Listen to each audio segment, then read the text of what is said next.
Om.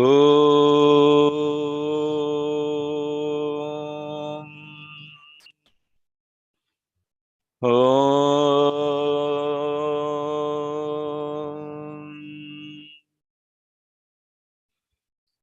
Om.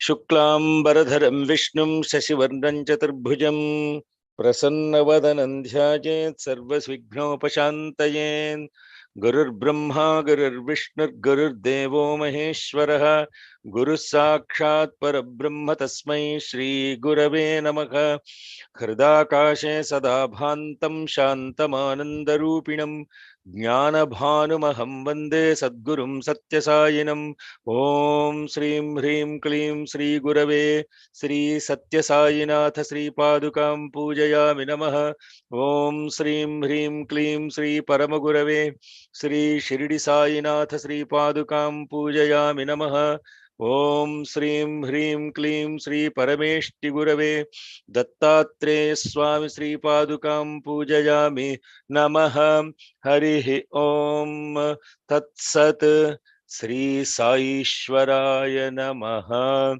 Harihi Om. Now today we'll begin the study of Rātri Sūktam, and this meaning of the word Ratri we contemplated last week on right around the time when Bhagavan Vishnu was going into Yoga Nidra. We started the Rātri Sūktam, the day after he went into Yoga Nidra. So that is also not a coincidence. Dakshinayana time starts, the Chaturmas, Dakshinayana starts from tomorrow. Dakshina Ayana starts from tomorrow, which is the travel of the sun from starting from the east but setting in the west towards the south direction, and then the light on the earth will be lesser compared to the Uttarayanam, the northward travel, the southward travel. Now this Dakshinayana Punyakalam is tomorrow, and this context of this next 4 months, the Chaturmasya Vrata starts when it is said that mythologically that Bhagavan Vishnu Astirya Bhaja Kalpante. We have the slokam in first chapter, right? Kalpantam, how Bhagavan takes, but this one is not a Kalpantam. Every year, the time period when the 4 months, which is probably less than a few seconds for God, just to go into a deep meditative state and come back. So this Ratri, the word Ratri actually means one which gives rest or happiness. Ratri does not mean night. The word night is the derivation of the word night is compared to what is called the opposite of lux. Lux means light, nox means night. So the root word meaning night comes from darkness. The opposite of lux is nox, and nox is night. Lux is light. Simple. But what we interpret Ratri, translating that to night, is actually doing injustice to the word Ratri. There is no transliteration of the word Ratri into English, period.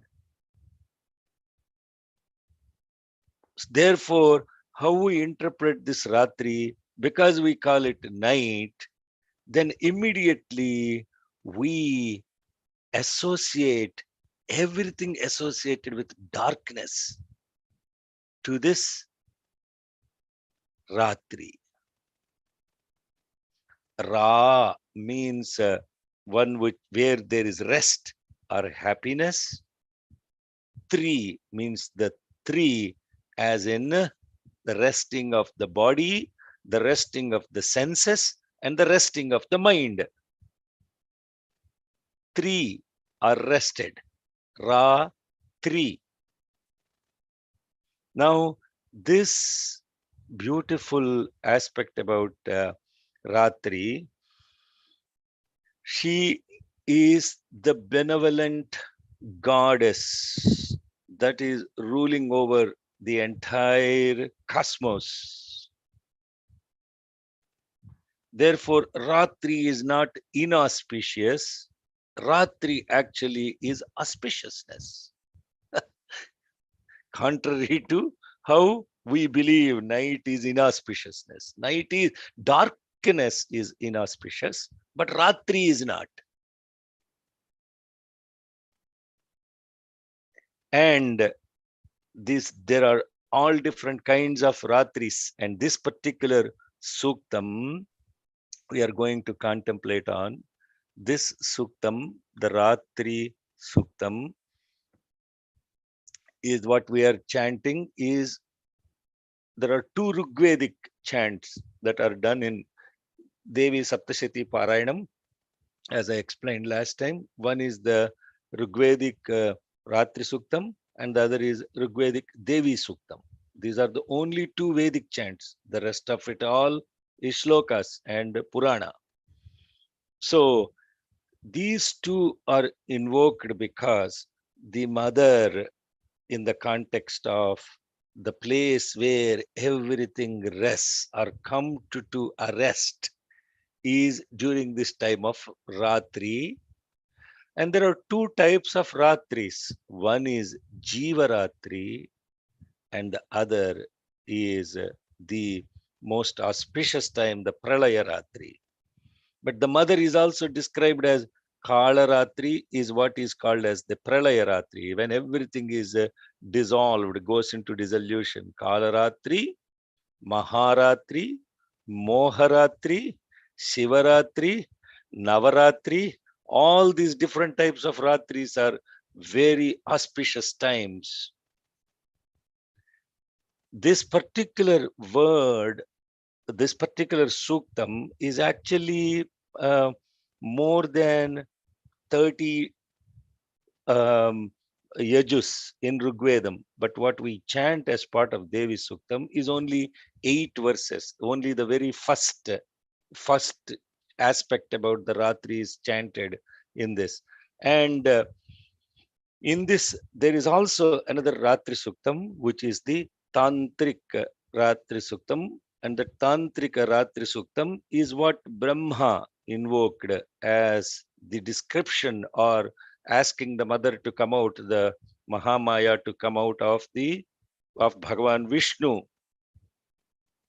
because he was under the spell at that point of time. He was resting. So now remember, what we are looking as Yoga Nidra is nothing to do with the sleep that we go through. Because by definition, what is this Ratri? Ratri is the time or a place where the body, the senses, and the mind are at rest. That's not necessarily sleep. Okay, for us, our body, mind, and the senses all come to rest during that deep sleep, what we call as sushupti. Therefore, our association with this is sleep, deep sleep. But for those that are for the divine, and also for those realized prajnanis, or what is called as the yogis, etc., they can be completely awake, but with their senses, mind, and body rested. They can be completely awake. They are completely aware and completely awake with the body, the mind, and the senses rested. And that is true yoga. That is true meditation, when the Triputi actually disappears. The knower, the known, and the knowledge do not exist. Therefore, that is the state what we call as nirvikalpa samadhi, like what Bhagavan Ramakrishna during our times is described live. Gospel of Sri Ramakrishna describes moments of nirvikalpa samadhi when Bhagavan Ramakrishna goes into this state of complete presence only to the presence. So with that as the preamble, what we are going to now invoke as the Viniyoga Rātri Sūkta, and then this particular chanting pattern in Rigveda is slightly different from Yajurvedic chanting. So we'll go through the nuances associated with how this particular Suktam is chanted. Now let's go through the Viniyoga. In the context of this Viniyoga, this is Rātri Sūktasya asya Rātri Sūktasya kushika rishihi Rātrir devata Gayatri Chandaha Sri Jagadamba Prityardhe Saptashati Patha Adav Viniyogaha. Adav means in the beginning, as a Purvanga. We are going to invoke this Ratri Devata and Ratri Sūktam. So you all know what to do with doing the Nyasa along with this. Okay, and brother will do the Nyasa and then we'll go into the first Ruk. Om Asya Shri Ratri Sūktasya. Om Asya Shri Ratri Sūktasya. Om Asya Shri Ratri Sūktasya. Kushika Rishihi. Kushika Rishihi. Ratrir Devata. Ratrir Devata. Gayatri Chandaha. Gayatri Chandaha. Shri Jagadamba Prityarthe Saptashati Padhadau Jape Viniyogaha. Shri Jagadamba Prityarthe Saptashati Pathadau Jape Viniyogaha. Shri Jagadamba Prityarthe Saptashati Pathadau Jape Viniyogaha. Om Asya Shri Ratri Sūktasya Kushika Rishihi Ratri Devata Gayatri Chandaha Shri Jagadamba Prityarthe Saptashati Padhadau Jape Viniyogaha. Om Asya Shri Ratri Sūktasya Kushika Rishihi Ratrir Devata Gayatri Chandaha Shri Jagadamba Prityarthe Saptashati Pathadau Jape Viniyogaha. Om Asya Shri Ratri Sūktasya Kushika Rishihi Ratrir Devata Gayatri Chandaha Shri Jagadamba Prityarthe Saptashati Pathadau Jape Viniyogaha. Yes, so this is Ratri Sukta, for which the preceptor is sage Kushika, the deity is Ratri. It is set to the meter of Gayatri and it is invoked before Saptashati chanting. Then we go to the first Yajus. Om Ratri vyakhyadāyati purutra devyāh akshabhi viśvah adhi śriyodhita. I'll tell the meaning and the chanting rules will be described by brother after that. Ratri, Om Ratri vyakhyadāyati. This Ratri is now described as wearing these black robes studded with glittering stars. Devyāh purutra. She's all pervading. Vyakhyadāyati purutra. Devyāh akshabhi.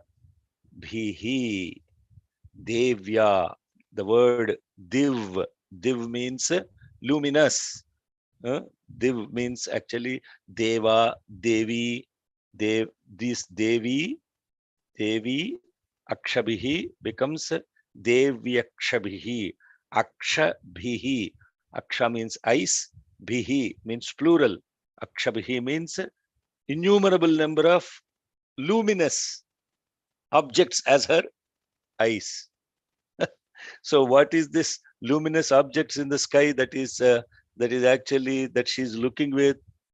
This is devyakshabhi, means glittering stars are her eyes.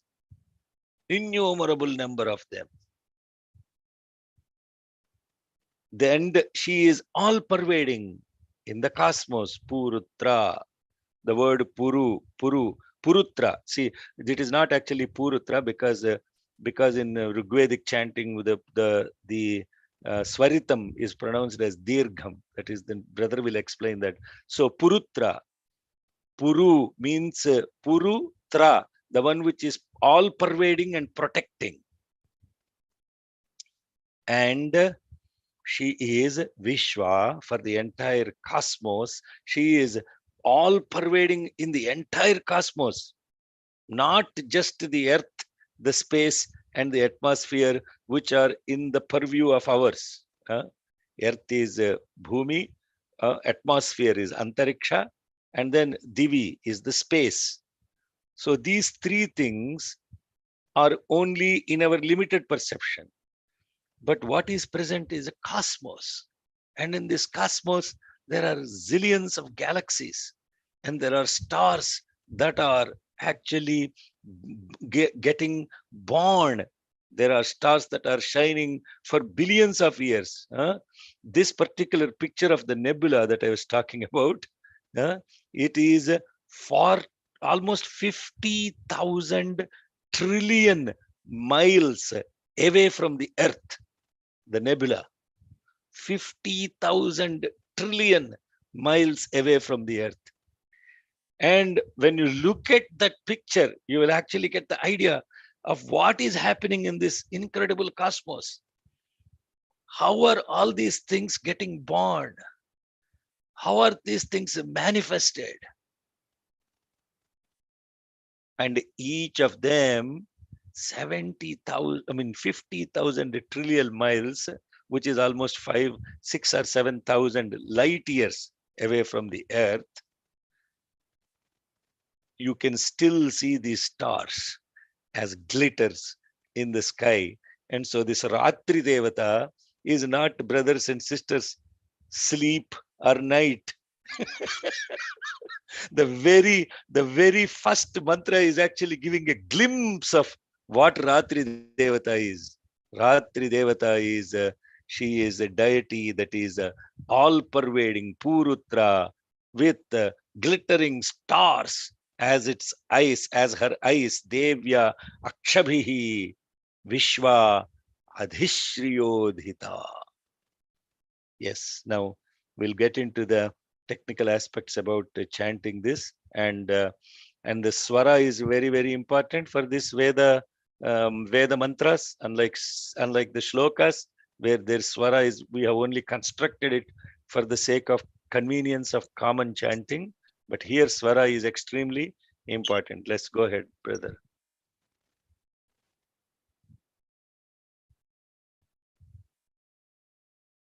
You are on mute. Okay. Okay. So do you see the new screen now? Yes, we do. Yes. Okay. So very, very briefly, so there are a couple of changes that we have marked with certain new markings. So I will go firstly to explain that in Rig Veda, the svarita on a long vowel, for example, this word was nivato. So this to was svarita on a long vowel. In Rig Veda, it is chanted similarly to Dirgha Svarita in Krishna Yajurveda. So instead of nivato, it is nivato. So this is the first note. The second one with our add-on in marking is that if the short vowel with a svarita is not followed by the holding, it becomes extended in duration. So here we have the short vowel pu with the svarita pu, so it is purutra, yeah, and it is not, we have not holding so some takshara after this pu, so it becomes elongated in duration. So short vowel without holding in svarita becomes extended. So it is purutra. It is not purutra, but it becomes purutra, and it is denoted with this blue horizontal line, just for us to understand, because we cannot immediately understand and catch all this, new chanting style. So that's why we help each other, and we have put this horizontal blue line denoting this extension in duration. Okay. So let me add one more thing so people will connect it quickly. Take, for example, Gananantva chant. Ganana antva ganapati gum havamahe. When the same, that is Yajurvedic way of chanting, where ganapati gum, so that gana na is svarita. In Yajurveda, that is chanted as a hrasva and as a svarita, as a short and svarita. But in Rigveda, the same thing. Ganana antva ganapatigum ganapatigum havamake ganapatigum havamake, not ganapatigum havamake. Understand the difference? So that is what he's trying to point out. In this very first ruk, when we say Om Rātri vyakhyadāyati purutra, means Yajurvedic way of chanting, but because this is Rigveda Sūktam, the Rigvedic chanting style is preserved. Instead of purutra, we are saying purutra. That's the only difference in the context of that. Yes, go ahead, brother. Next. Okay. So bear in mind, here are the changes which actually are in place for svarita, right? And now we have the compass or undulations. We have two kinds of the compass. And actually, when we started learning, Ratri Sūktam, I thought that this svarita in this hrasva kampa is really chanted as svarita. You see this, I don't have, this is the new laptop, so maybe this svarita sign is not visible, but it is on top of this number 1. So I actually chanted, svarita, and then I chanted anudata. But then we have researched and we have spoken with some brahmanas, and they told us that this hrasva kampa is called ucha nicha kampa. Ucha meaning udvatah and nicha meaning anudata. So it means that we should chant. For example, take this example here, devyāh.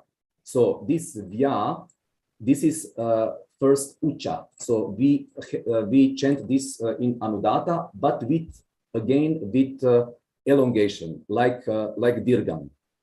So it is said devyāh akshabhi, but we elongate, and this is the example, devyāh, and then we chant uda or anudata or nicha akshabhi. So you will not have in the text this explanation, but just when you see this number 1 or the first or hrasva kampa, please note that we are extending previous syllable. So it is devyāh, and then we start with the vowel akshabhi in anudata. Right, with a pause.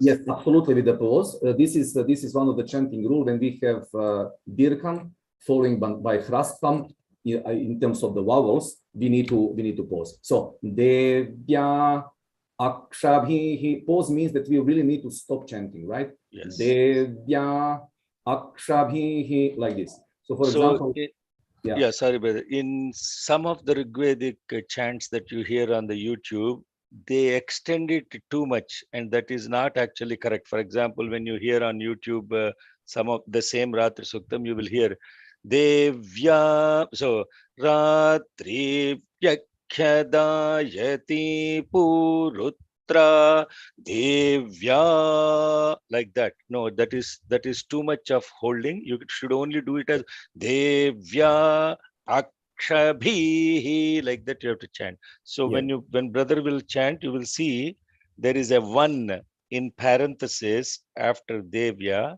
That means that it is this ucha, nicha, kampa, indicating you will only elongate 1 matra, not 3 matras. Okay, so that is very important for the elongation part.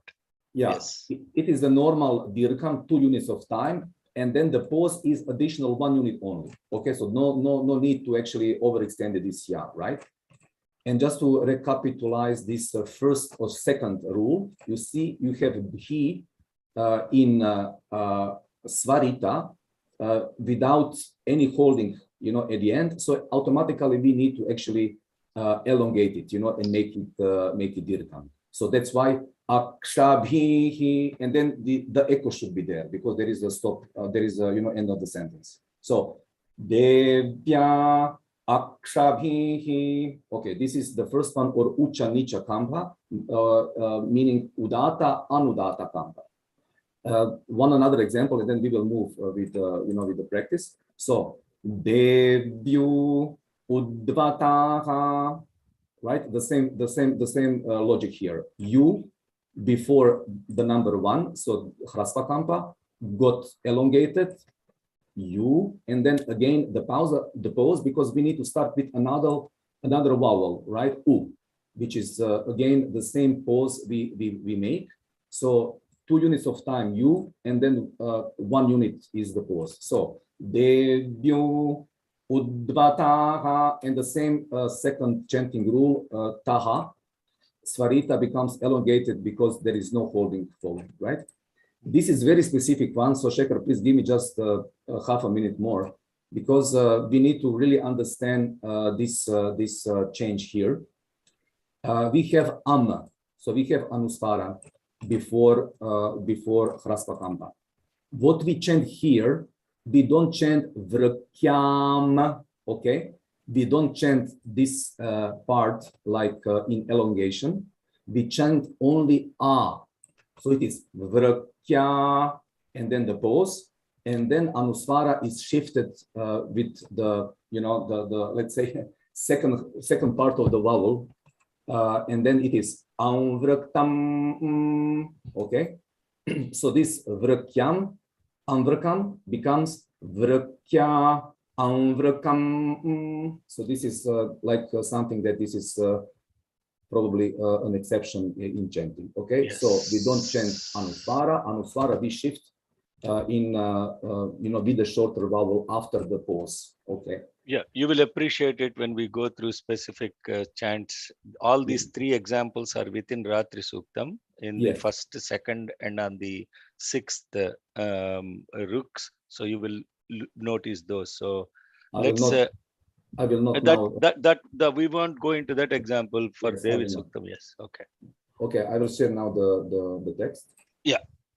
Do you have? I mean, if you have any question, please address it now. And I send this document to Shekharji. So please, Shekhar, if you can also send it to. No, it's all the documents are in the Google Drive, and including these notes. If you go to the IAST file, the notes are there, and also I have recorded the full Rātri Sūktam and posted it on the Google Drive, and hopefully tomorrow we will do the practice and then record the practice. So let's go back to the chanting now. Thank you, Branimir.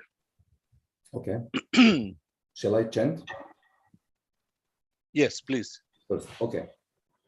Om Rātri vyakhyadāyati purutra devyāh akshabhi. Om Rātri vyakhyadāyati purutra devyāh akshabhi. Om Rātri vyakhyadāyati purutra devyāh akshabhi. Okay, little slower, so that we will catch all the holdings also. It's important to hold on the 3 when you're saying Om Rātri vyakhyadāyati purutra devyāh akshabhi. That pace will be important because otherwise if it is too fast, people won't catch the nuance. Now swaras, these are not shlokas, so Brahim a little bit slower. Okay. Om Ratri vyakhyadāyati purutra devyāh akshabhi. Om Rātri vyakhyadāyati purutra devyāh akshabhi. Om Rātri vyakhyadāyati purutra devyāh akshabhi. Okay. Then this red line denotes this pause we have just in the document, right? So we have dirgham ending on, of course, vowels, starting with the new one, short one, and then there is this 3 units of time. So we are actually having this tone. Va, 2 units of time plus 1 unit is the pause. So viśvah, adhi, śriyodhita. viśvah, adhi, śriyodhita. viśvah, adhi, śriyodhita. Okay, so this is that svarita which becomes dirgha svarita in Rigveda, right? Yes. This is the example of it. So Yes. viśvah adhi śriyodhita, we hold here with ish, so you need to take this sh while holding. viśvah adhi śriyodhita. viśvah, adhi, śriyodhita. viśvah, adhi, śriyodhita. Om Ratri vyakhyadāyati purutra devyāh akshabhi viśvah adhi śriyodhita. Ratri vyakhyadāyati. Om. Om Ratri vyakhyadāyati purutra devyāh akshabhi viśvah adhi śriyodhita. Om Ratri vyakhyadāyati purutra devyāh akshabhi viśvah adhi śriyodhita. So this important expression of vyakhyadāyati, so you have to pay attention to the holding on the vya and also the holding on the khya. So it is if you say vyakhyadāyati without the mahaprana, the meaning is different. So you have to ensure that the mahaprana with the holding is also pronounced. It's a very, so when we are chanting that, please pay attention to that. I'm not talking about Shanta, but generally everybody, please pay attention to that mahaprana. Om Rātri vyakhyadāyati. So you see that vyakhyadāyati. So that vyakhyadāyati is a important expression because it is now vyakhyadāyati means she is now present with all benevolence, all pervading. So the way the swaras, the incredible vision of these rishis is that the swaras and the expression of the meaning, they all go together. They're inseparable. Just like how Tyagaraja composed his kritis with both the meaning and the swaras in complete synergy with each other or synchrony with each other. Now, uru-apra, uru-apra becomes uru-apra. Make note of that. Uru plus apra becomes uru-apra. So uru means the earth, apra, all pervading on the at the all pervading in the context of her presence. Amartyā. Amartyā means the one without destruction. In the indestructible, immortal is the right word. So this is very beautiful. Uru-apra, amartyā, nivato. Nivato means going below. Devyāh means this luminance or this beautiful luminous devì is also going upward. Udvatah. Devì is going upward and downward. She is immortal and she is all pervading. The uru also means earth, all pervading. And here is jyotiṣā bādhate tamah, and she conquers darkness, tamah, with her light. Now, by the meaning of this, it's crystal clear that Ratri doesn't mean darkness. Huh? Now, is it very clear now? Jyotiṣā bādhate tamah. With her light, she destroys darkness. Brothers and sisters, this is a very beautiful context of how we are learning this. Now, what is implied in this is this uru-apra, the all-pervading, indestructible amartyā, the divinity devì, pervading nivataḥ. Nivataḥ, udvatah. Nivataḥ means downwards, udvatah means upwards. And then with her luminance, jyotiṣā, she dispels bādhate, tamah, darkness. That is the literal meaning of it. How do we understand this in the context of the spiritual meaning, or the meaning in the context of applying it for Brahma Jnana purpose, for knowing yourself? Amartyā means the changeless. What is immortal is actually changeless. So, in the second line, the word tamas can also be interpreted as ignorance. Ignorance is darkness. Tamasomā, jyotirgamaya. Tamasomā, jyotirgamaya. And so what happens? This darkness, in darkness, you lose perception, complete perception of everything around you. Yes? Are you connecting with me? So when there is darkness, in the darkness, what happens? You will perceive a snake as a rope and a rope as a snake. In fact, a rope as a snake. Why? Because your sensual perception is very low or absent.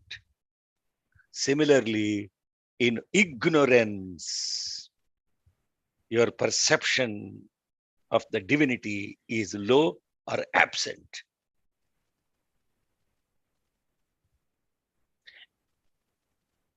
However, when there is this awareness of I am consciousness, which is what is referred to as devì, is brought forth or is ever shining, it dispels the ignorance associated with the dysfunctionality of the senses. In fact, this is what we experience, no? In the resting state, when the mind, the senses, and the body are actually completely rested, you feel that you are rested. But in that rest, in that deep sleep, you have no sensual perception. A snake may be hanging on you. Your body is in deep sleep. It wouldn't even know a snake from a rope. Why? Because your senses are absent. But when you wake up, in that awakened state, you knew that you slept, but before, while sleeping, you didn't know. So what is invoked in this beautiful shlok, beautiful chant here, this particular yajus, is the changeless, divine effulgence.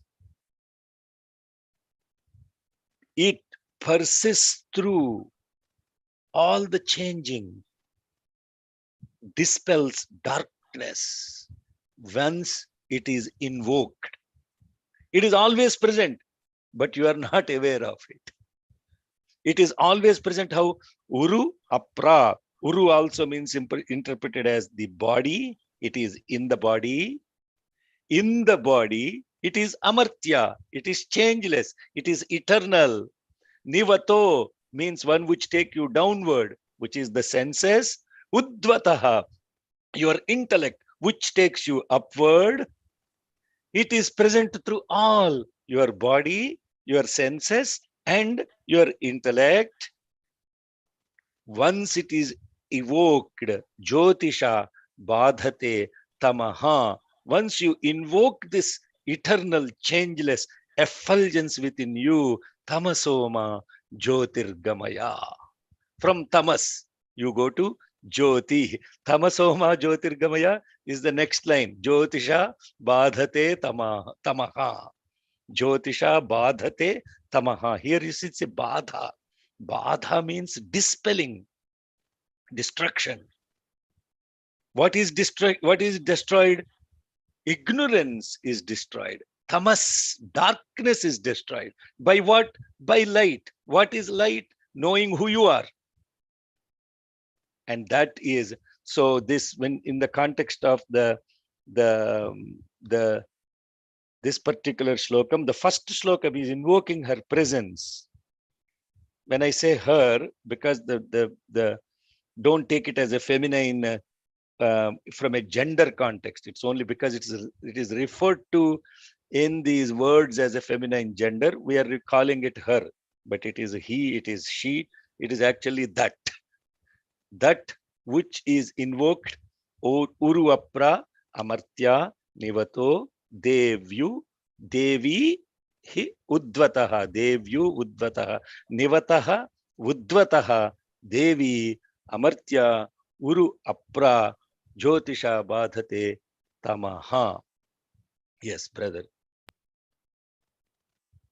Uru-apra, amartyā, nivato, devyu, udvatah.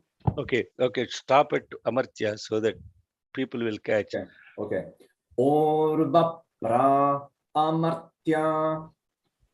Uru-apra, amartyā. Uru-apra, amartyā. Nivato, devyu, udvatah. Nivato, devyu, udvatah. Nivato, devyu, udvatah. Uru-apra, amartyā, nivato, devyu, udvatah. Uru-apra, amartyā, nivato, devyu, udvatah. Uru-apra, amartyā, nivato, devyu, udvatah. Jyotiṣā, bādhate, tamah. Jyotiṣā, bādhate, tamah. Jyotiṣā, bādhate, tamah. Uru-apra, amartyā, nivato, devyu, udvatah. Jyotiṣā, bādhate, tamah. Uru-apra, amartyā, nivato, devyu, udvatah. Jyotiṣā, bādhate, tamah. Uru-apra, amartyā, nivato, devyu, udvatah. Jyotiṣā, bādhate, tamah. Okay. So we have all four elements here. So svarita on dirgham becomes dirgha svarita. To svarita on hrasvam without the holding following becomes elongated. Jyotiṣā. Then we have ucha nicha or hrasva kampa. So devyāh, udvatah, you get elongated like a dirgham, and then u becomes anudata. So u is udata, u is anudata. Devyāh, udvatah, and then this common rule actually also valid for Krishna Yajurveda. Then we have dirgham following by hrasvam. In terms of the vowels, we need to pause here. Okay, so this is actually very nice second shloka with all four rules actually marked. So going to the next yajus here. This one has a very complex sandhi here. Nirusvasaramskrutoṣasan devyāhyadāyati apeduhasate tamah. Now you see tamah is coming two times. In the previous one there is tamah, in this one there is tamah. Now this first line, nirusvasaramskrutoṣasan devyāhyati, nihi u svasaram askruta ushasam devì ayati. This is the sandhi. nihi u svasaram askruta ushasam devì ayati. What is this meaning? Here, as the goddess as she comes has already set in place, nihi u means already set in place. Nihi u means she. Nihi has set in place svasaram. Along with her, what did she set in place? Usha. Usha means the dawn. So svasaram means her, what we call as svasaram means sister. Yes. Okay. See, her own, looking for another word in English for that. Her sibling. Sibling. Yes, sibling. So she set in place her sibling, which is Usha. Usha means dawn. And then because she set that in place, apedu hasate tamah. And when that happens, the darkness vanishes. What this is, these are constructed in such a way, they force you to think. In Tao Buddhism, they call this kwans. Nothing is made so obvious, because then you are forced to contemplate on. This is contemplation. Then what we are talking about here, what does this actually mean? That she set in place her sibling, the dawn. Even while she arrives, she set in place all of that. Devì ayati. And then darkness vanishes. This is very beautiful. You have to stay with me very, very attentively on this. The complete description of this is very beautifully expounded by Adi Shankaracharya in Dakshinamurti Stotram. It is such a divine grace that somebody like Adi Shankara, Jagat Guru Adi Shankara, is the only Jagat Guru.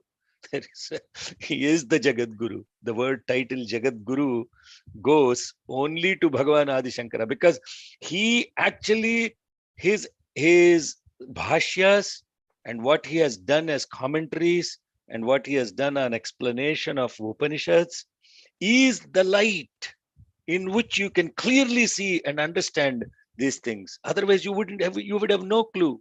What does this mean? That she's already set in place this sister of hers, Usha. As she comes or along with her, then immediately apedu hasate tamah. Apedu hasate tamah means what? They can also be interpreted as, in fact, she is laughing at darkness. So Ratri is not darkness. You have to get this drilled in your head. Don't look at night as inauspicious. The word night is doing injustice to the word Ratri.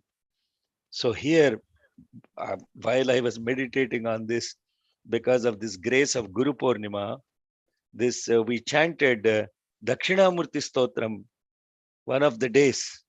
And as I was chanting this Dakshinamurti Stotram at the center, while I was chanting this 6th shlokam, this particular yajus also played exactly along with that. Then I was in total bliss. I couldn't chant the 7th one because I was like, oh my God, now I understand what this means.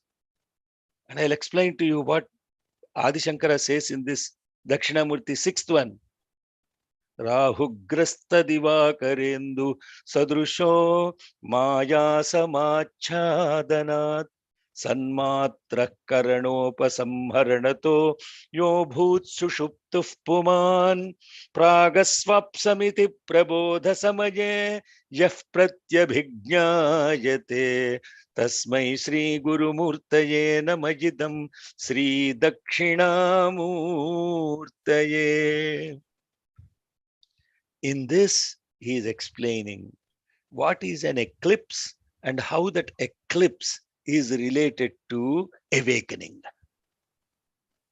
During an eclipse, just like the sun and the moon are eclipsed during the time of by Rahu Grasta Divakara Indu Sadrusho, just like that, pure consciousness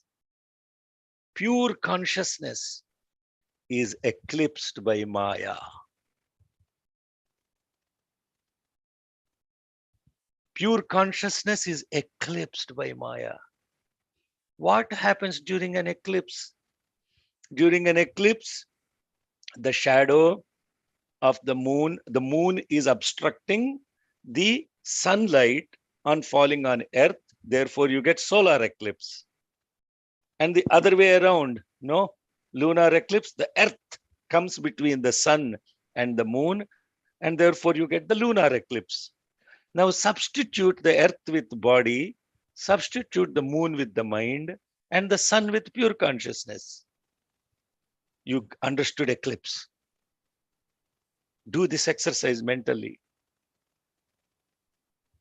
When body consciousness is completely obstructing pure consciousness to fall on your mind, your mind is eclipsed by body consciousness.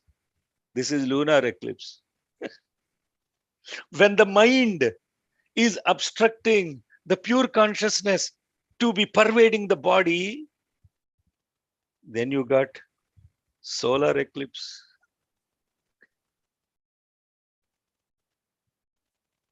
Why do they think they do austerities of japa and doing all those things during eclipse time? So that you are connected to the pure consciousness. When the external eclipse is going on, you don't let your internal eclipse happen. Now,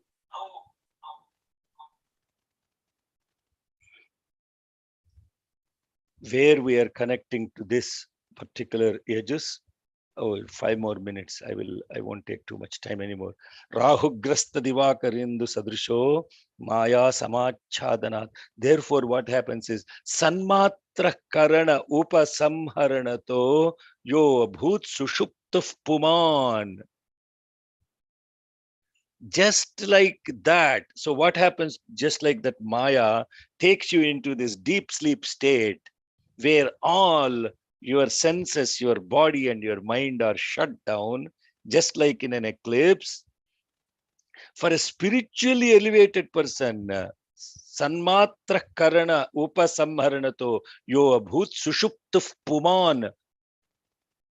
A spiritually elevated person can enter that state of unborn deep sleep by withdrawing the sense organs to such an extent that only the real essence remains.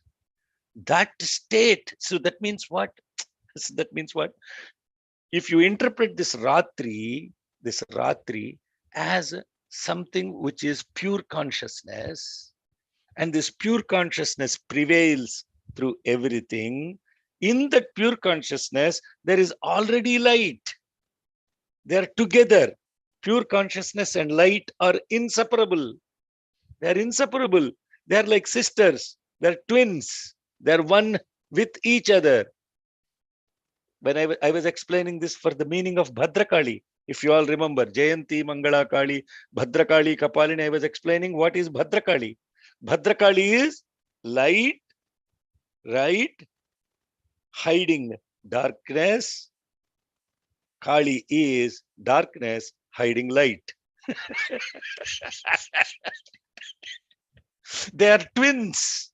They are inseparable.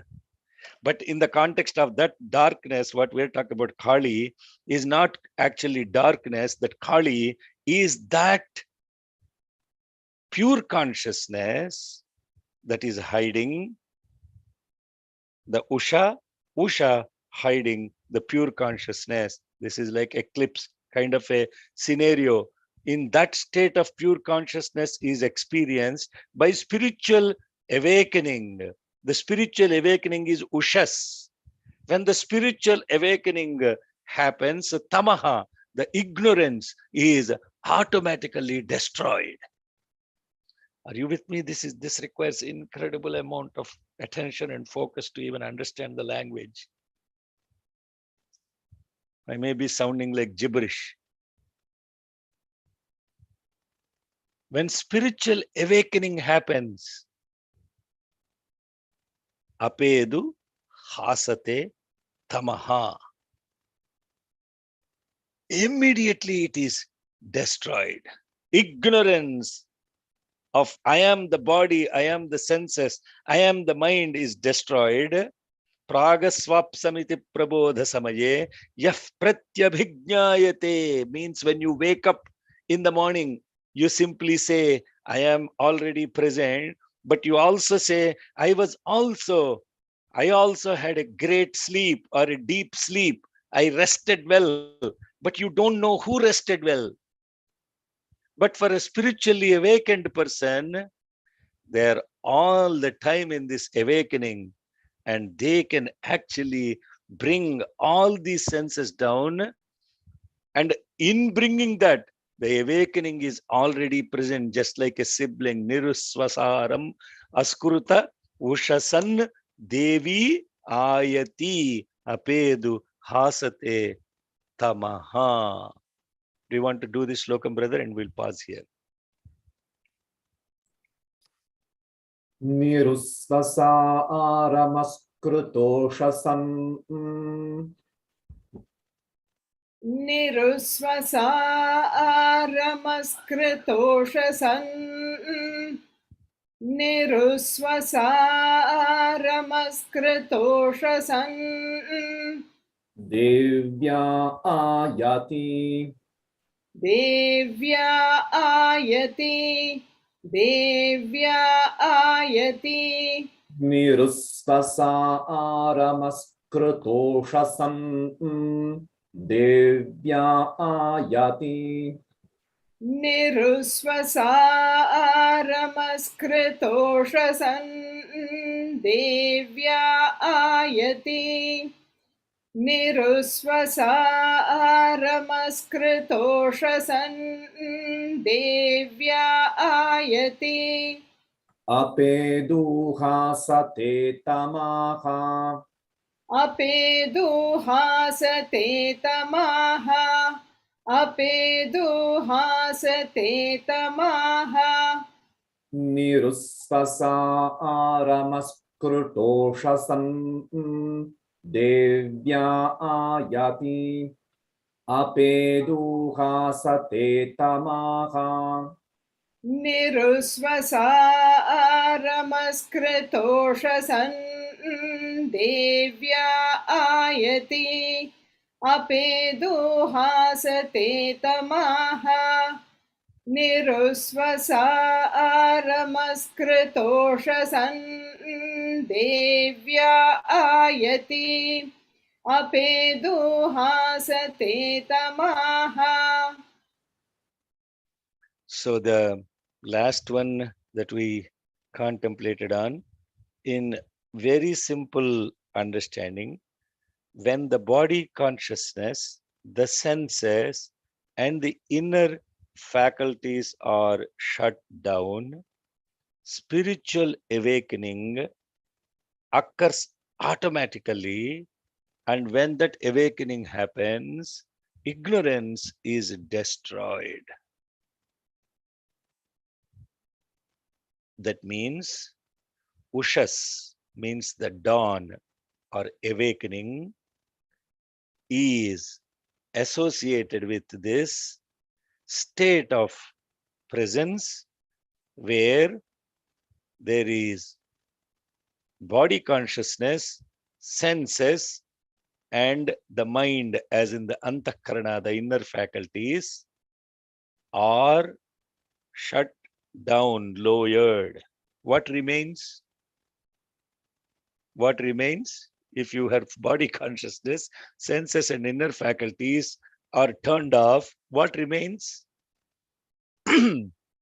What remains is ushas, awakening, light. And that is what is implayed. And then apedu hasate tamah means, there is another way of hasate means laughing. Then when you wake up and you look at your ignorance and you laugh. Really? I was so ignorant. I was so much in darkness. My God. You laugh at yourself. You laugh and you say, I was worried about all of this stuff, which is so impermanent. Actually, the more closer metaphor to this is the sarparaju, means the snake and the rope analogy. So what happens? You're walking, you see the rope and you're scared. You think it's a cobra or a snake. The moment light comes and you see, and oh my God, that was a simple rope.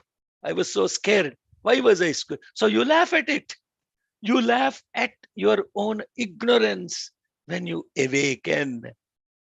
And that awakening is associated immediately with bringing in light. Devī ayati. Devī again here means the luminous one or the illuminance. Ayati, when it is present. Nihi u swasaram askrita ushasam. Immediately present is this awakening. And that is what it means. Let's close with Kshama Prarthana, and then tomorrow hopefully we'll complete the rest of the Rātri Sūktam.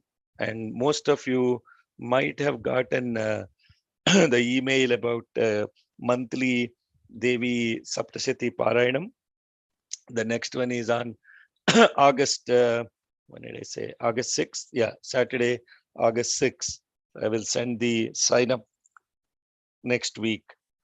And we will have a sign up with people be able to chant 10 to 15 slokas each person.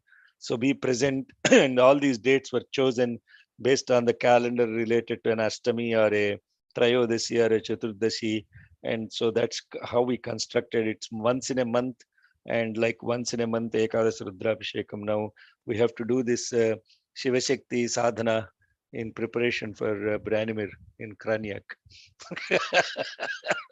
So, so let's close with Kshama Prarthana. Om yadaksharapadabrashtam matra hinantu yadbhaven tat sarvan kshamyatam deva narayana namostute visarga bindu matrani padapadaksharaणि cha nyunani chatiriktāni kshamasva sāyīśvara aparādha sahasrāणि kriyante harnisham maya दासोऽयमिति मां मत्वा क्षमस्व साईश्वर अन्यथा शरणं नास्ति त्वमेव शरणं मम तस्मात् कारुण्यभावेन रक्ष रक्ष साईश्वर हरिः ओम् तत्सत् Shri साईश्वरार्पणमस्तु. Okay, let me see if there are any questions or comments. Is Giri still there?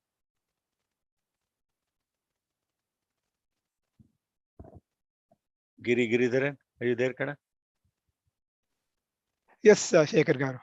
What is that, Kana? Can you share what you were? When you said that when we awake, then we kind of laugh at our own ignorance. And that is, I was reminded of a nice verse by Nammalvar, where he says kind of the same thing. As he kind of awakens, he looks at himself and everything around, and he laughs. So that's what I was reminded of. Do you know the actual verse? I don't remember that right now. Okay. I remember the gist, but not the verse. Can you please share it with me offline? I would love to. Do. I will yes. Do. So this that beautiful, by the way, that Dakshinamurti Stotram is a very beautiful essence of the entire, in 9 verses, how Adi Shankara summarizes about Maya, about body, about all the different states of our presence. It is absolutely simply stunning what a genius can actually put together in 9 verses, the essence of entire spirituality. Just like how Bhagavan Ramana has put in 30 couplets, the essence of all the scriptures. I mean, you cannot escape. I mean, you can, for this body, the answer is found either in Dakshinamurti Stotram or in Bhagavan Ramana's Upadesha Saram. For many, many questions, answer immediately is found there, because it is so enlightening to be connecting to those. And for those of you who are tuned into that Dakshinamurti Stotram, please, as you chant that Dakshinamurti Stotram, awakening already happens. He defines Maya in 6 different ways. In each slokam, how Maya is different. And this entire Devi Mahatmyam or Devi Bhagavatam or Saptashati is to coming close to understanding what that Mahamaya is. That's all it is. Or you cannot understand it. Coming close to actually her presence is the essence of Shakti. Is simply Mahamaya, nothing more than that. Mahamaya is equal to Shakti, Shakti is equal to Mahamaya. And Mahamaya is the vesture of Brahma, Brahman, Parabrahman, the supreme consciousness.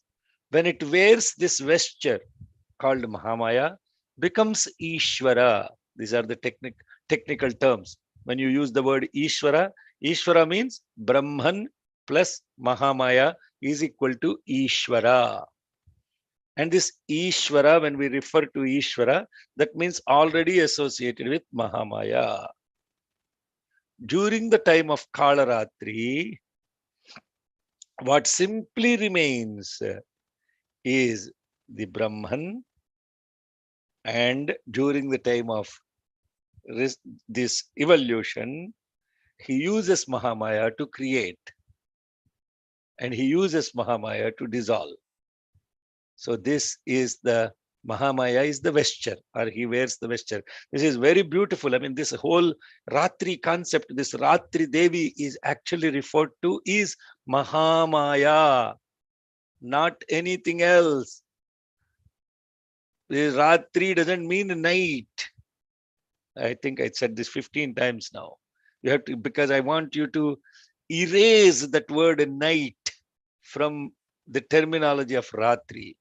Night is simply absence of light, but Ratri is not absence of light. Ratri is full presence of light. Jyotiṣā bādhate tamah. Apedu hasate tamah. Ratri is not absence of light.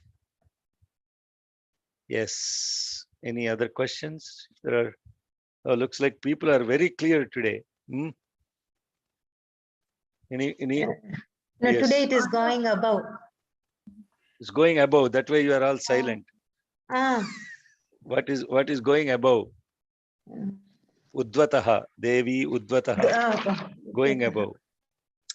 So, in the body, senses and mind are all switched off.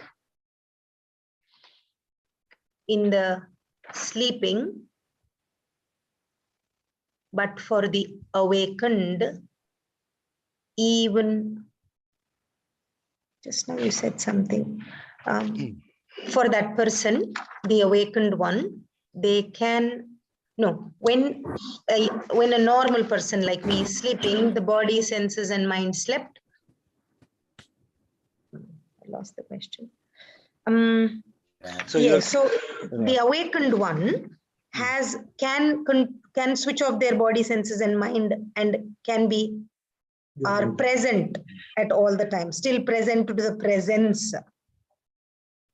When a normal person is sleeping, the body, senses and mind are switched off. When I say if I rested, was my conscience also sleeping? No, so when you are in deep sleep, are you there or not? Yes, I am there. Yeah. What is not there? My body, sense and mind. So when you wake up, who slept well? Who slept? The body slept. Okay. So what is actually sleep then? No, your body, senses, and mind rested. They are quote unquote dysfunctional. So during the deep sleep state, if somebody hangs a snake around you, you wouldn't even know. Correct. If a tiger comes into your room, you wouldn't even know. You're fearless. You're happy. You're blissed out. You're rested.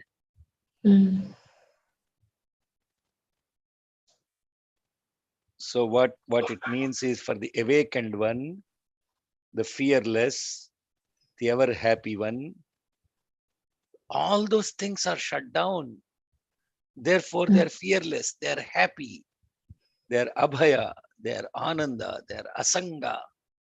Asanga means no association with those, just like Bhagavan Ramana's stories, when you hear when he was in that doing in that Patala Guha, where he was doing the meditation, when they went down to see him, all the ants have eaten his flesh and he has not slept, but he was awake. Can you actually, and these are real examples. Similarly with Bhagavan Ramakrishna, when he was done the throat surgery, operation, etc., he just said, no need for anesthesia. Tell me a minute before you want to do the surgery. You can do the operation without anesthesia. Why do you give anesthesia as a doctor? To stop the pain. Yeah, which is associated with what? The body. And the mind. There you go. So what did they? So they were awake, but without anesthesia they got operated. So who is awake at that time? So they're awake in their senses, but senses not operating. They're under anesthesia. The senses are not operating. Is that a practical example on how? Yes. That's what it means, is that when the awake praga swapsamiti prabodha samaye yaf pratyabhijñāyate. When you, for us, after we awake, we say, I was sleeping. But for the one who is already spiritually awakened, sanmatra karana upasamharanato yo bhut sushuptuf puman, they automatically go into that state of deep presence and purposefully or intentionally shutting down the body, senses, and the mind operation. And they use those only when it is needed as instruments, but not get used by them. We get used by them. They use them as necessary. What are the them? The body, senses, and the mind are used as needed by the spiritually awakened one, whereas the ordinary, the ignorant, get used by them. Chappandi sir, Murthy garu. Unmute sir. Yeah, please explain the solar eclipse and the lunar eclipse in terms of the body, mind, senses, consciousness. Yes.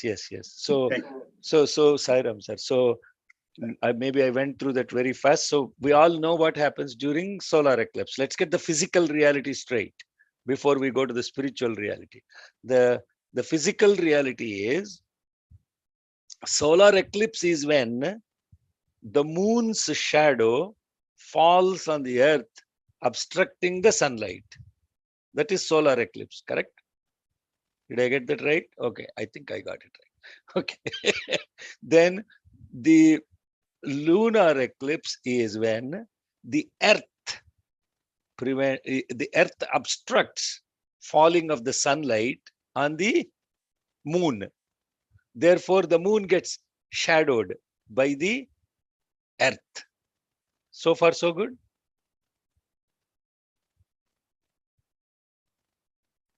Yes. Yes, very good. Okay. Thank you.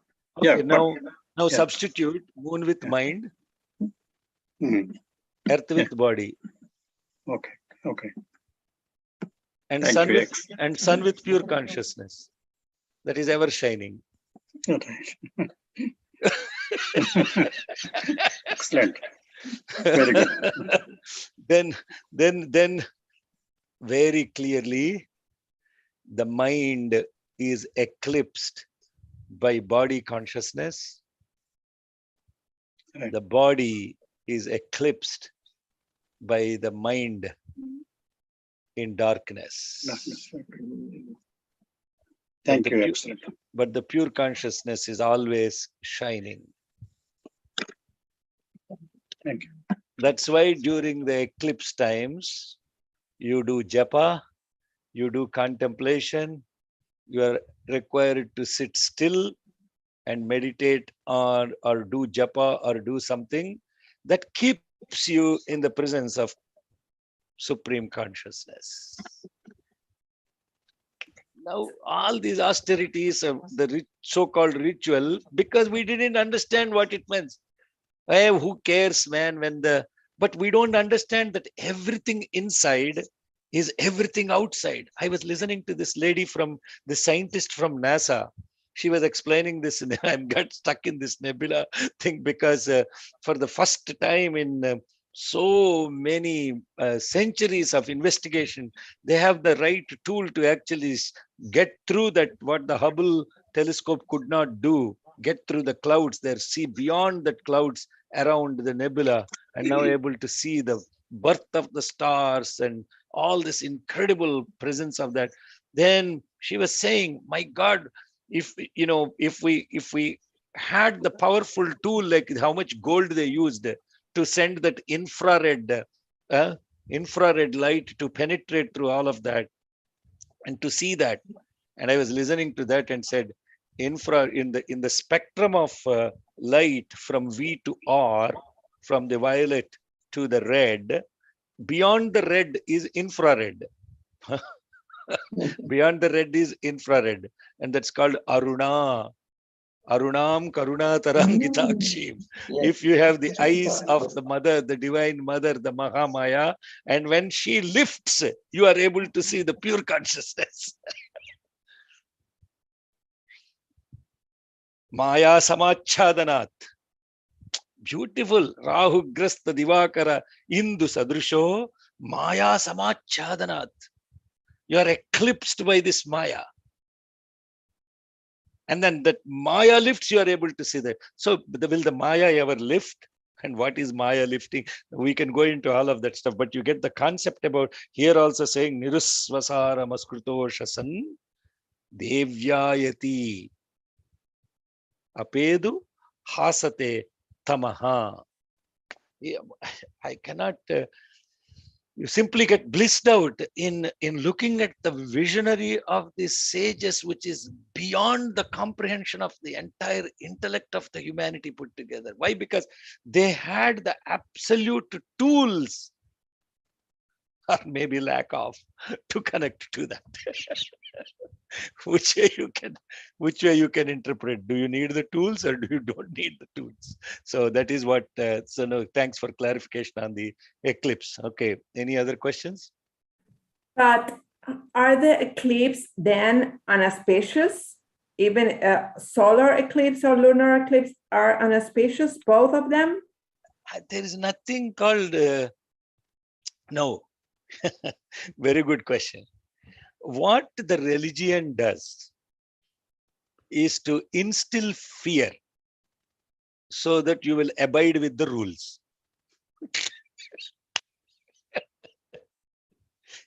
Huh? You don't do this, you will go to hell. Then the guy will actually do something about it. Don't do anything, you are in heaven already means you will go to complacence, suffering from happiness. So to instill fear in people, say, oh my God, this is such a inauspicious time, you should be, no, it's a, is it inauspicious when your mind is shadowed or auspicious? I'm asking a question to you, Cecilia. If your mind is dull and covered with smog, you can't see clearly, is it auspicious or inauspicious? Unauspicious. Huh? Unauspicious. So If my mind is lunar eclipse auspicious or inauspicious? Okay. Okay, but okay, we have the two eclipses, right? The solar eclipse, the sun is it's illuminating the moon, but it's creating a shadow in the earth. So my body, it's getting affected, but the moon is in the middle, so it's receiving all the light of the sun from one of the sides, right? Right. But it's creating a shadow in the body. Who is creating the shadow? The moon. Ah, right. So substitute the mind with the moon. Okay, I understand that. But the moon is in the middle, so have light from one side and have shadow from the other side. Right. It's between the two. Right. So is the moon not illumined? The mind not illumined? Sorry? No, is the mind not illumined? I think what Cecilia's sister is saying is, if the mind is being so, if the sun is falling onto the intellect is falling onto the mind, why is the mind not illumined at this time? No, it is actually creating the mind there is not the translucent mind. It is a mind that is obstructing the sunlight to fall on the earth. That means it's an object that is obstructing pure consciousness to cover your body and senses. That's the way you have to understand it. If it is completely translucent, then there won't be any eclipse. Okay. So when it is completely translucent mind and fully shining, that is called full moon, Purnima, Guru Purnima. Okay. Okay, Good. yeah. Okay, Good. yes. Good. Okay. Yeah. Yes, Swati, what's the question? So I am thinking from this angle that you are saying, if you don't consider day and night, right? Because you say Ratri is not night. Ratri is being in illumination. So from that angle. No, hold on. Ratri means very simply that place where all the three are resting. They're resting. But which is for us, it is night. Yeah, but then we are not awakened, right? That's what I mean to say is. Yes, we are not awakened. Even in that state, we are not awakened, right? No, you are not. That's why we are ignorant people. But the awakened, the jnani, as Bhagavan describes in Bhagavad Gita, what did he say? He says that while all the ordinary people are sleeping at night, the spiritually awakened one is awake, and vice versa. But they are awake even during the day and night then. Yeah, right? No, for them it is Ratri all the time because they're resting their senses. So Ratri is not a time. Ratri is a condition. It is a condition. It is not a time. Ratri doesn't mean absence of light. Ratri means a state in which all the three are rested.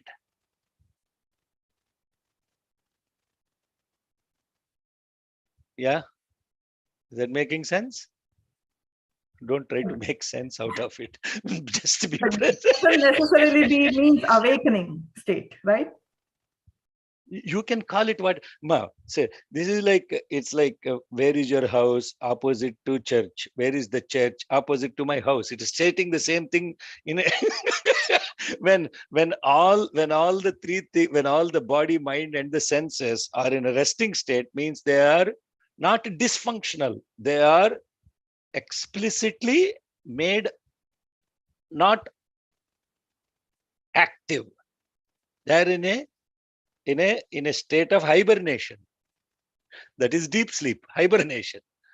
What happens during hibernation for an animal? Hibernation. And they are brought forth at the will of the person. That is the spiritually awakened person. Maya viva vijrumbhayatyapi mahayogiva yasvechaya tasmai Sri Guru Murtaye namaidam Sridhar. Now I find the answer now. In a different shlokam, what Adi Shankara is saying, the one who is the Mahayogi, that yogi, just like a magician manifests things that doesn't, he will use these to manifest the world. Otherwise, the world is shut down. How is the world operating? Only because your senses are operating. When they're in a state of hibernation, like I was saying, when you are in deep sleep, a tiger may enter the room, but you will be sleeping happily. How that happens?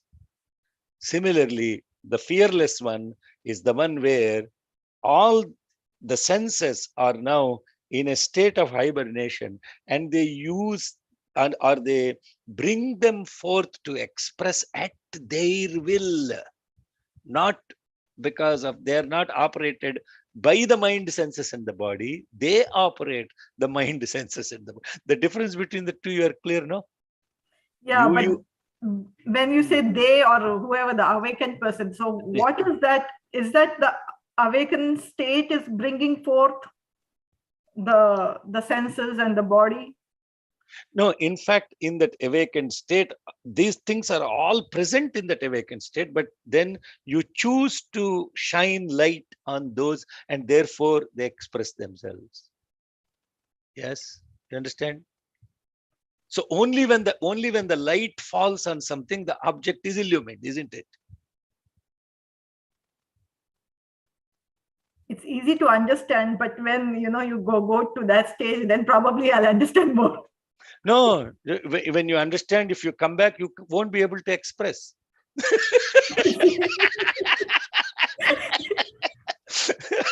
You experience it just like when you go into deep sleep, you experience it, but you actually are asked what happened in the deep sleep. You won't be able to express. Mm-hmm. This is your common day-to-day experience. It is such a profound, relevant example of what we're talking about, right? You slept very well, in which you had absolutely no dream, nothing, and you slept extremely well, so much that you woke up and say, oh my God, I slept till 7 o'clock.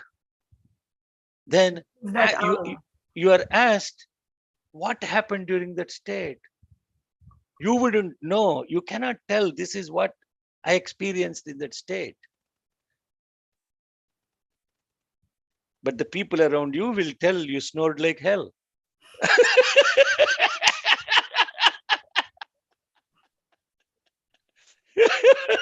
You were like a log. I was churning the mixie and it is making noise, but still you were asleep. How? Tell me what happened in that state. I was not aware of the outside world. So what is not aware? When you say I am not aware, it is not you that is not, because you said I slept very well. I know. You just said I slept very well. You said it's me. I slept very well. So what is not aware? The body and the senses. The knower, the mind is not present to tell you what happened at that time.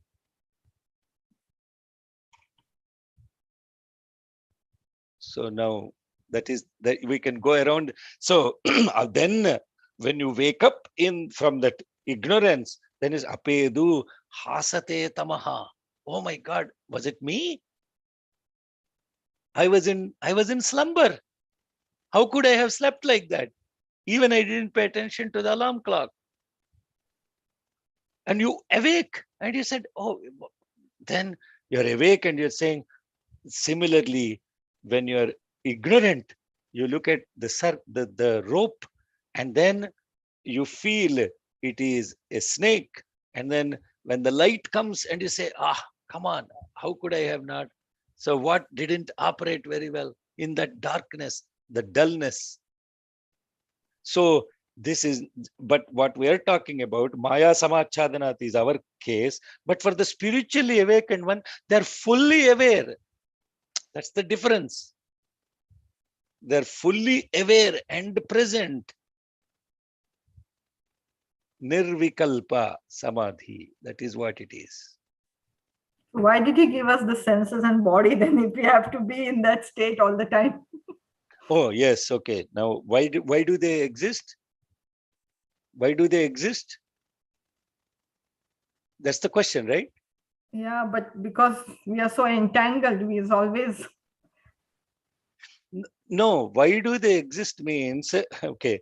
I know, like this is the chariot and we use that to ultimately realize that state, but it's so like a strong cobweb, No, they're not. That is the point. I mean, it doesn't mean that a spiritually awakened person is a senseless person.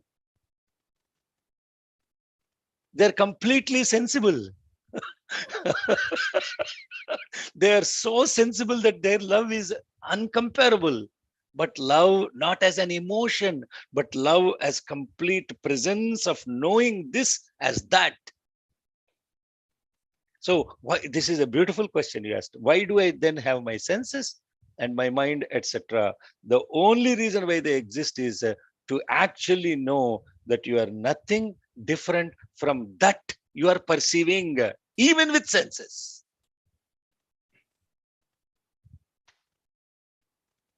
That's it. That's the beauty of spiritual living.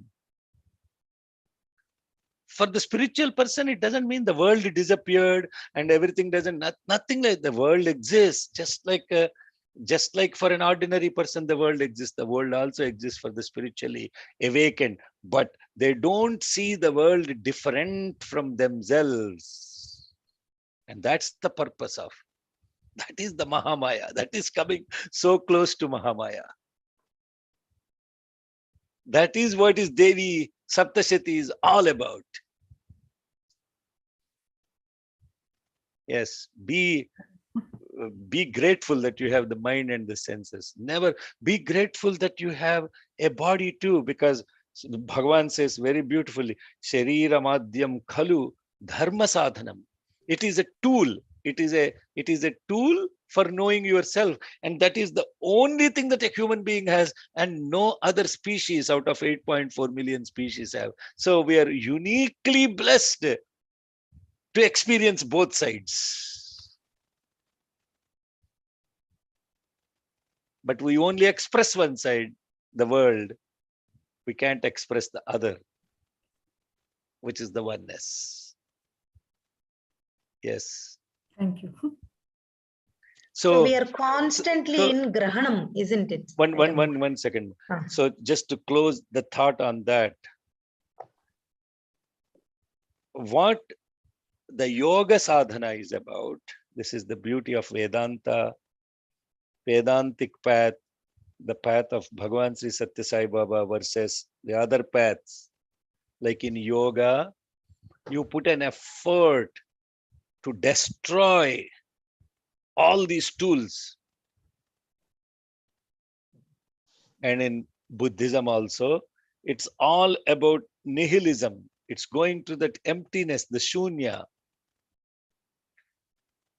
But Vedanta doesn't destroy anything. Vedanta preserves everything. The path of Brahmajnana preserves everything, because everything is Brahman only. What is there to destroy? So what we are saying, but the context of it is asanga, abhaya, ananda, ahimsa. When Swami Vivekananda was asked, what is the spiritual principle of living? He said 3 a and 1 a. Us of spirituality, as we call it. The first 2 letters of spirituality. Only 2 letters. We don't say A for apple and B for boy. We say, Swami Vivekananda said A for ahimsa, A for asanga, and A for abhaya. And then with those 3, you reach Ananda, Atma. So for us, A for Amma, A for Atma. Not A for apple, B for boy. Know the alphabet of Sanskritam. A for Amma, A for Atma. In between the 2, there is life. Between coming to this world with Amma and merging in Atma, the entire life is embedded between 2 letters. A for Amma, A for Atma. Oh my God, this is so, Swami, thank you. I don't even know where this came from. Out of nowhere. Okay. Sairam. Because the mother is still, this 5 days, we celebrated the 5 mothers as the 5 values. And so that mother is that, and then this Navaratri, Ashadi Navaratri, so the mother is there, and the Atma is there as the Guru.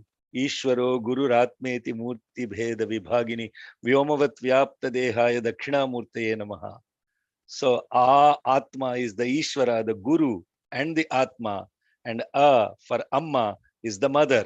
So between the mother and the Guru, the life is complete.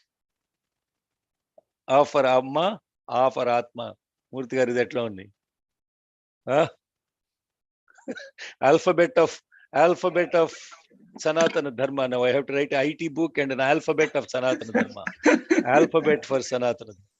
And actually, one time I was given an opportunity to speak on the alphabet of Bhagavan Sri Satya Sai Baba, A to Z, complete in Bhagavan's what is A, B, C, D, all the way to Z.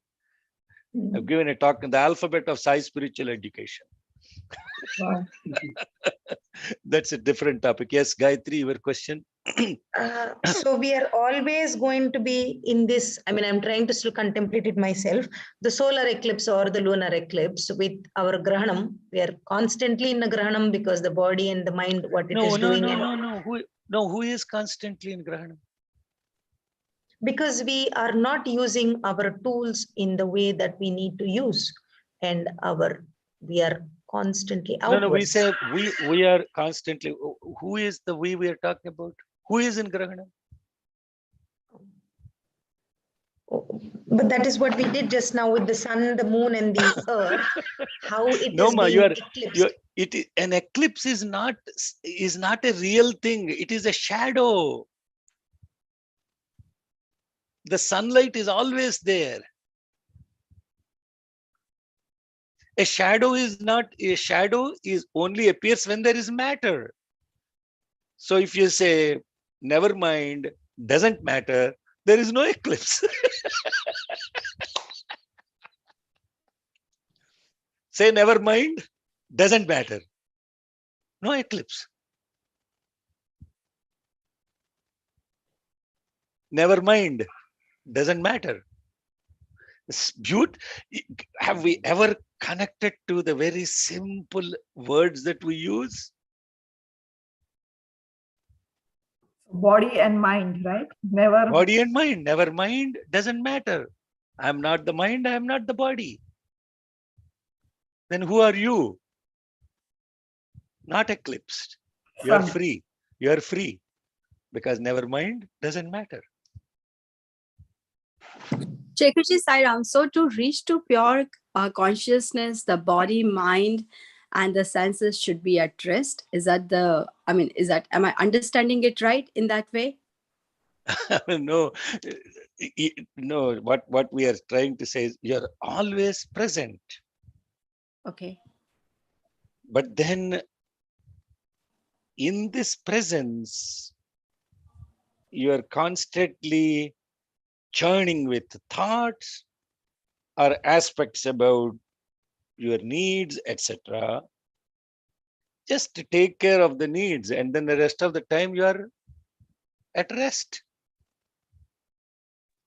I see. So do not indulge too much in it. Just do your duties as it is without indulging and without getting too much into it.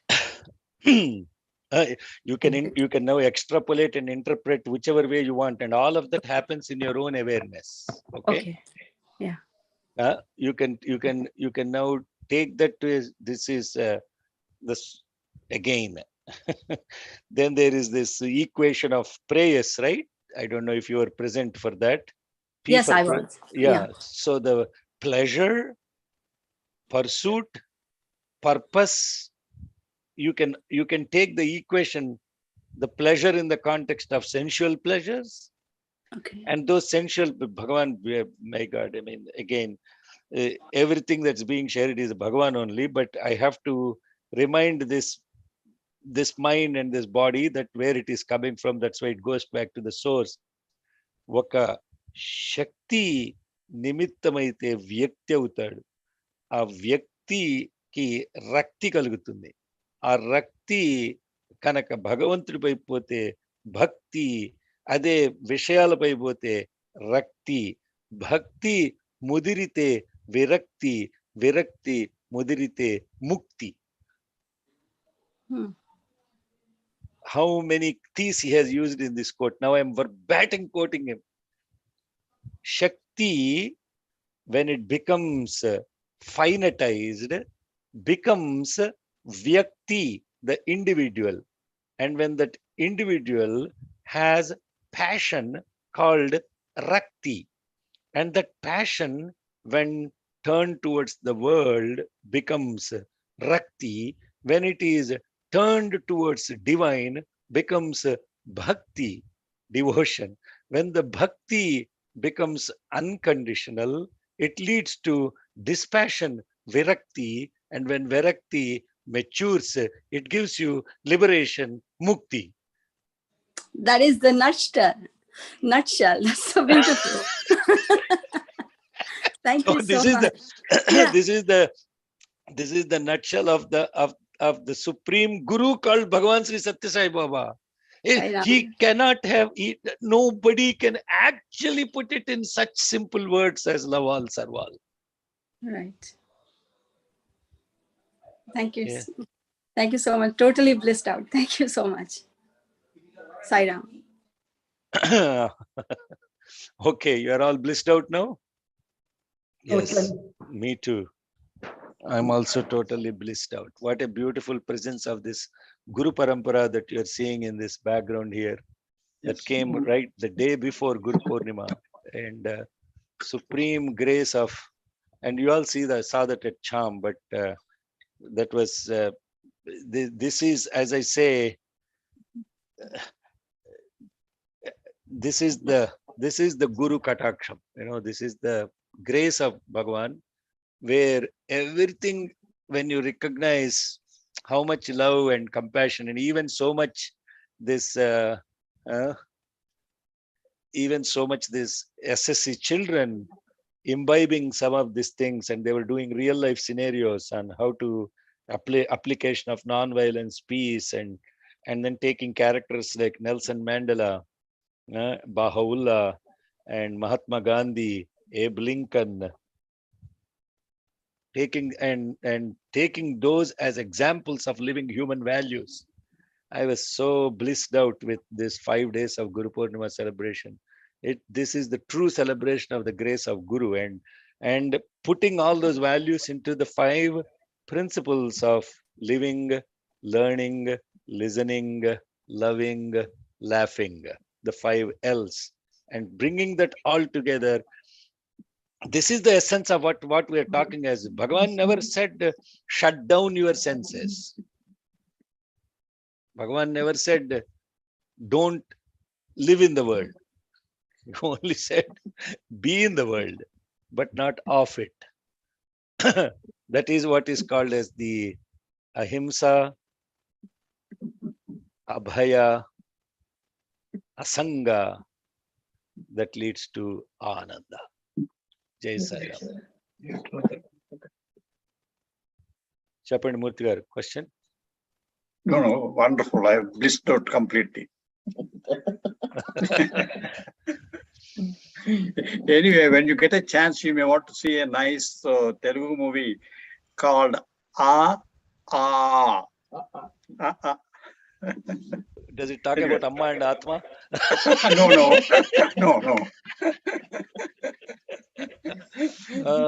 Again, even that Amma Pradhamaksharambu, Adhyaksharambu, Bhagavan's poem on Amma. Bhagavan's poem, I mean, this, sir, I am not because I'm a fanatic pursuer of Bhagavan's, but I'm telling that heartfully. When I see these devotees of Satya Sai Baba running helter-skelter, confusing others, it is a state of pity and sorrowfulness that we are truly not hanging on to what Bhagavan has given us, this treasure of wisdom. But we got so distracted with all other paraphernalia around him, which actually doesn't matter. And this source of we got eclipsed with all of that stuff. And when Bhagavan is given to the entire humanity, is this essence of spiritual wisdom, this cure for Bhavaroga, reading his Vahinis, reading his discourses, and so uniquely blessed to understand his expression in the Telugu words is such a divine grace, because you can actually connect to the essence. Sometimes when you read these discourses in English, which are transliterations versus what he originally said, there is obviously you cannot translate what he said into English because there is no English words available. So you can come as close as calling Ratri as a night. Nobody can actually write down what Ratri means is in English. It's impossible. It's impractical to express that because Sanskritam is such a unique language that it is the one that expresses not only the true meaning of it, but also expresses the entire substance in entirety. Huh? Like somebody was asking me why I should only chant these mantras in one person asked me, I don't want to get their name, why we should chant mantras. Isn't it enough to say let us all be together, let us all be illumined together, da da da da da? Why I have to say Sahana Bhavatu and all this stuff? Then the point of that is, and I was actually reading one discourse of Bhagavan where it said it is this language, the Sanskritam is not a dead language, it is a deva bhasha. What does it mean, deva bhasha? Deva bhasha means it's language that illumines. How does it illumine? Because the illumination is you not only see the substance, but you actually know the origin of that substance. Just in that word. Just in that word. And there is nothing like that can express like that. Ratri. Ra means happiness or resting. Tri means the three. That in which all the three rest. How do you translate that into English? One word. So it is conveying the state, but it is also conveying the inner connection to that word. Similarly with dukkha, kha means space, dukh means undesirable. That which occupies undesirably a space. Dukkha. I don't know if, I mean, I don't know other languages, but I'm ignorant from that point of view. But we lost touch with this amazing language. The humanity lost touch with this amazing language. So much so that our awareness about the words is completely lost and we are confused.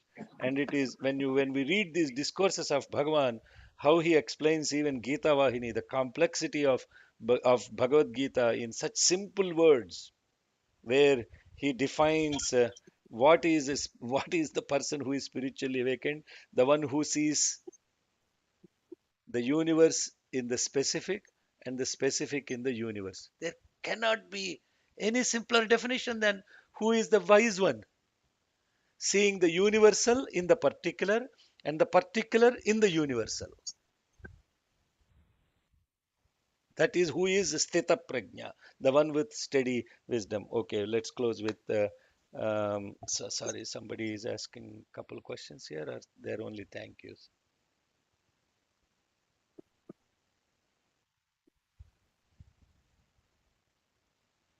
Jai Sai Ram. ॐ स्वस्तिः प्रजाभ्यः परिपालयन्तां न्यायेण मार्गेण महीं महिषाः गोब्राह्मणेभ्यः शुभमस्तु नित्यं समस्तलोकाः सुखिनो भवन्तु समस्तलोकाः सुखिनो भवन्तु समस्तलोकाः सुखिनो भवन्तु ॐ Shanti, Shanti, Shanti. Branimir brother, thank you. Beautiful chanting and Shanta. Meditate on these Ratri Sūktam, only the first three verses. Contemplate on them. You will truly go into the state of Ratri. And it's such a beautiful that now you understand why the mother is called Kala Ratri, Maharatri, Moharatri, all these different Ratris, what they mean in the first chapter. We'll come back to that when we actually learn the Brahmas. That's called Tantrika Ratri Sūktam. Elaboration of this Ratri Sūktam into all those different shlokas by Brahma when he invoked this Ratri from the Yoga Nidra, Yogamaya, from Bhagavan Vishnu. That is the essence of that this is expanded. The 8 verses are expanded into many different verses in Tantrika Ratri Sūktam. Thank you. Jai Sai Ram. जय बोल भगवान श्री सत्य साई बाबा जी की